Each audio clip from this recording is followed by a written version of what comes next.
Hi, a film I've been looking forward to seeing for some time and caught up with over the weekend was David Fincher's Mank. It's loosely based on a real story, very loosely, and it's about the creation of Citizen Kane, one of the greatest films of all time, as you probably know. And if you don't, released in 1941, I think, um, co-written with Orson Welles, who also directed a lead role, about the rise and fall of a newspaper baron, rather his rise to success and his fall into his own empty, emotionless hell. It's very good.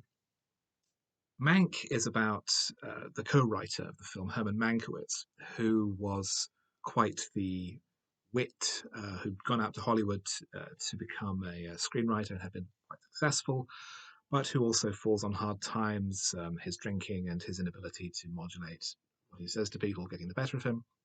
And he's given one last chance to write something under the tutelage of the Wunderkind Wells and produces Citizen Kane. And the film is structured so that it alternates between scenes in the present day of Mankiewicz writing the script with flashbacks over the previous decade of his life story and the relationships and ideas that gave rise to Kane itself, particularly his relationship with the press baron William Randolph Hearst, who is very obviously an analog for the main character in Kane and has been known about for decades.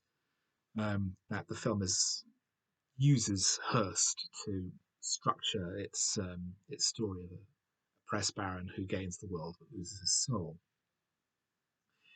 It's Fincher's worst film. I've been a big fan of Fincher's for many years. I think he's produced some absolutely fantastic films: Seven, Fight Club, Zodiac, The Social Network, to a lesser extent, Alien 3 and The Girl with the Dragon Tattoo.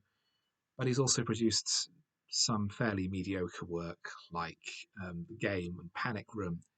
And with this, he adds to his trio so far of complete duds, along with The Curious Case of Benjamin Button and Gone Girl.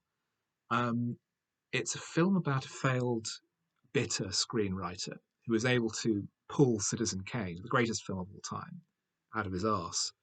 The script is by Fincher's father, a failed screenwriter.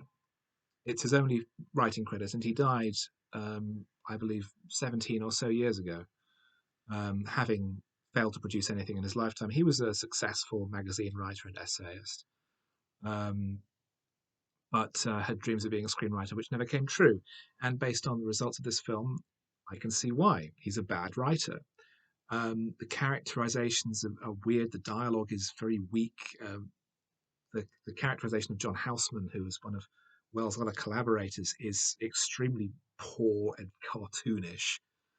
Um, Mankiewicz himself is, we're constantly told, is a great writer, but all we ever see of this is him being vaguely witty at cocktail parties.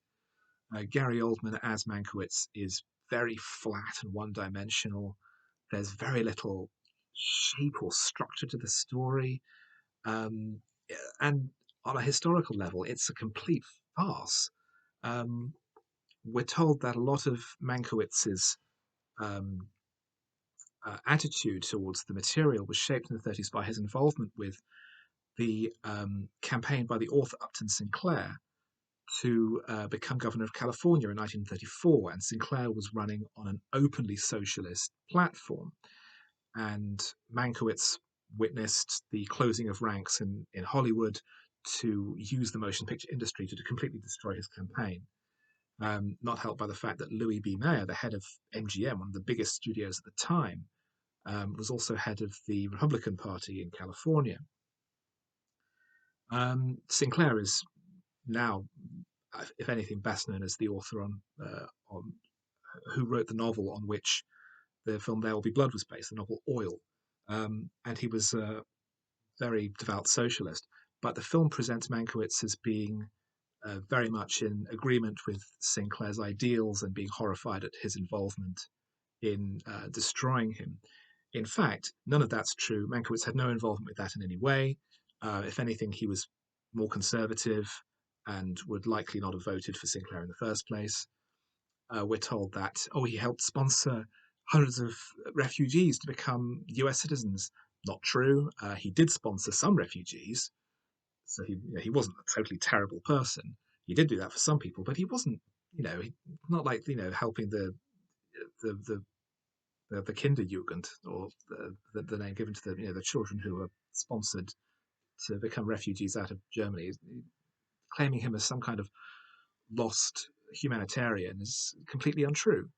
Um, so the film is based on, really, the starting point of something vaguely interesting. Then, for the purposes of storytelling and what it very much looks like satisfying the writer's ego, develops him into some sort of mythical, betrayed saint of Hollywood.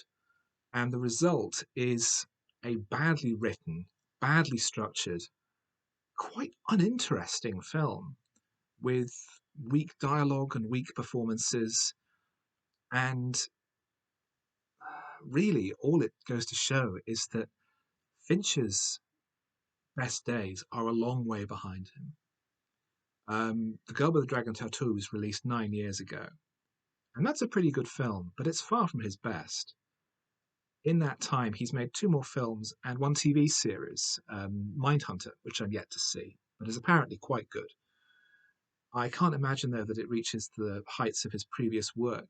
He was not a flash in the pan filmmaker. He was making very fine films for well over a decade. And he's certainly one of the key influences on contemporary cinema. So for him to make such a self indulgent, shallow, poorly thought out piece of work is a great shame. It's one of the worst films of the year because there's simply no reason for it to be this bad. A film about Mankiewicz could be really interesting and really enjoyable, and his relationship with Wells as well, fascinating. Notably, there is documented evidence that he and Wells conceived the story together. Mankiewicz wrote the first draft, which Wells then rewrote and adjusted to be the way he wanted. Claims that Wells tried to do Mankiewicz out of screenwriting credit are totally untrue. Um, so it's something that adhered to the facts. Might have been quite good. As it is, this is a fantasy, and it's an insulting one.